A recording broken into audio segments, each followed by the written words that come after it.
Saludo especial para todos en NR Noticias, el informativo de Ecuador y el mundo. Nos place que sigan en sintonía con nosotros. Recuerden suscribirse a nuestro canal, es de forma gratuita, dejar los comentarios y darle me gusta a nuestro contenido. Arrancamos la información correspondiente a hoy. La Corte de La Haya niega medios solicitados por México en contra de Ecuador. El impasse diplomático se desencadenó luego de la incursión a la Embajada de México en territorio ecuatoriano, en donde se encontraba el exvicepresidente Jorge Glas. La Corte Internacional de Justicia, ante La Haya y Países Bajos, no aceptó las medidas provisionales solicitadas por México en contra de Ecuador, luego de la intromisión en la Embajada de México en Quito, la que se realizó el pasado 5 de abril de este año para detener al exvicepresidente Jorge Glas. Y era que había mucha expectativa porque se decía que Ecuador iba a recibir múltiples sanciones por parte de esta comisión, que es la Corte Internacional de Justicia ante La Haya. Muchos estaban en contra del mismo país ecuatoriano. Muchos, los que el presidente ha llamado enemigos de la patria, buscaban un fuerte castigo por parte de la Corte Internacional para Ecuador por haber presuntamente irrumpido en el territorio de la embajada en Quito. Los representantes ecuatorianos reiteraron lo mismo en un escrito presentado ante la Comisión Internacional de Justicia en la audiencia celebrada el pasado 1 de mayo. La Corte precisó que este tipo de declaraciones crean obligaciones que deben ser cumplidas de buena fe, por lo que se encargará de supervisar. Con este antecedente, la Corte no encontró que exista una situación de riesgo real inminente que amerite dictar medidas provisionales, pero recordó además, y fue enfático a través de un comunicado, en decir que amerita, además, dictar medidas provisionales de carácter fundamental del principio de inviolabilidad diplomática y su importancia para las relaciones amistosas entre los estados. Es decir, hay que recordarle a los estados que no se pueden violar estos territorios y estas embajadas en territorios de otros países para mantener relaciones diplomáticas y amistosas con los demás países vecinos. El tribunal también aseveró que la decisión sobre las medidas provisionales de ninguna manera constituye un prejuzgamiento sobre la admisibilidad y el fondo de la demanda presentada por México contra Ecuador. Fue el presidente de la Corte Internacional de Justicia quien hizo el anuncio de que no existe una situación que amerite las medidas provisionales requeridas por México. Lo hizo luego de relatar el asalto a la Embajada de México y la situación por la que atravesó el exvicepresidente Jorge Glas. El magistrado se refirió incluso al ingreso de Jorge Glas a la Embajada Mexicana en Quito, a las condenas y procesos judiciales en su contra y a las gestiones realizadas por Ecuador para que México entregase a Glas ante las autoridades ecuatorianas. También mencionó los impases diplomáticos entre ambos países por los que Ecuador declaró persona no grata a la embajadora mexicana, así como el hecho de que México otorgó el asilo a Glas, a Jorge Glas. Recordó además que México solicitó un salvoconducto para proteger a una persona que está condenada en nuestro territorio, es decir, en territorio ecuatoriano. En ese caso, el 4 de abril de este año, el día siguiente, la Fuerza Pública Ecuatoriana ingresó de manera forzosa a la embajada para detener a Jorge Glas.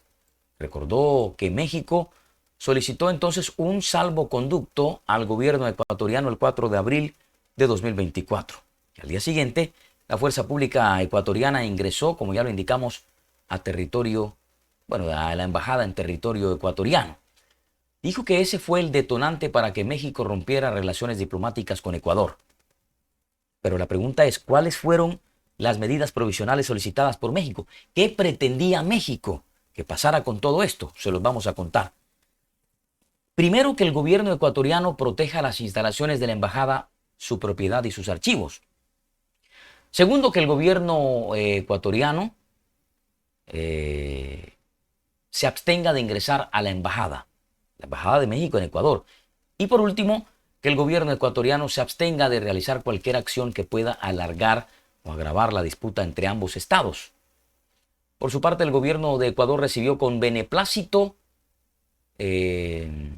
la resolución del Consejo Internacional o de la Corte Internacional de Justicia. La Cancillería indicó que la solicitud de México buscaba una orden de la Corte con relación a la protección de la Embajada de México en Quito y de sus archivos y incluso de sus bienes. Sostuvo que Ecuador en reiteradas ocasiones señaló que brindaría plena protección y seguridad a los locales, bienes y archivos de la Embajada de México y residencias privadas de sus agentes diplomáticos, por lo que lo expuesto por México no cabía. No había paso a ninguna de las sanciones que exigía México para el gobierno ecuatoriano. Además, se recordó que la solicitud fue formulada en el contexto de la detención de Glass para evitar que saliera del país. Esta fue una de las noticias más interesantes que recibe el gobierno ecuatoriano y por supuesto nuestra nación el día de hoy sobre la Corte Internacional de Justicia, que no acoge lo que pretendía el gobierno mexicano. Por su parte, la Procuraduría General del Estado acogió este 23 de mayo con beneplácito también la decisión de la Corte Internacional de Justicia de La Haya. El procurador Juan Carlos Larrea destacó la labor del equipo técnico de Ecuador, el cual tiene experiencia en esta clase de litigios internacionales. El organismo internacional de justicia rechazó de forma unánime las medidas cautelares solicitadas por el gobierno de México con respecto al asalto de la embajada mexicana en Quito el pasado 5 de abril. En un comunicado difundido en redes sociales, la Procuraduría resaltó la defensa de la posición de Ecuador en la Corte de La Haya junto a la Cancillería y, según el documento, las garantías dadas a la seguridad del personal mexicano en la embajada fueron suficientes para la Corte. Ecuador además garantizó que brindaría plena protección y, aparte de eso, seguridad a los locales, bienes y archivos de la embajada en México. Asimismo, permitiría a México retirar todas esas propiedades de los locales y residencias privadas de sus agentes diplomáticos y sus pertenencias. La Procuraduría recordó que Ecuador también formuló en la misma Corte una reclamación en contra de México. Se acusa al gobierno de Andrés Manuel López Obrador de haber violado las normas internacionales del asilo. El 5 de abril, fuerzas de seguridad de Ecuador entraron a la Embajada de México en Quito para detener al exvicepresidente Jorge Glass. Esto causó la crisis diplomática entre ambos países. Ahí, muy bien, la respuesta de la Corte Internacional de Justicia para nosotros es una decisión muy asociada a circunstancias de esta situación que se presentó en el Ecuador y muy ajustadas a una realidad muy latente, una situación que para nosotros en ningún momento se estaba violando ninguna norma ante la embajada del país mexicano, puesto que ellos trataban de darle asilo político a una persona que está juzgada, que está condenada en el Ecuador y que está juzgada por unos delitos por los que se les indilga, ¿verdad? De esta manera nosotros despedimos esta emisión, pero invitarles a que se suscriban al canal, activen la campanilla, dejen los comentarios, es de mucha importancia para seguir creciendo cada día. Nos vemos en una próxima emisión. Hasta entonces.